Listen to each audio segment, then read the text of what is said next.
Hi everyone, today we will talk about how to fix WhatsApp lag.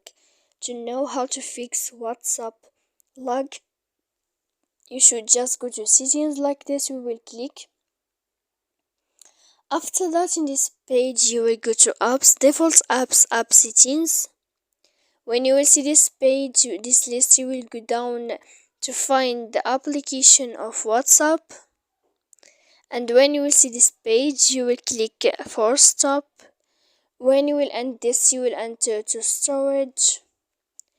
After that, in this page here, you will click clear cache, and then you will go to clear data. And after all that, you can update your application. So please don't forget to support us by like and subscribe. See you next time in another video, and thank you for watching.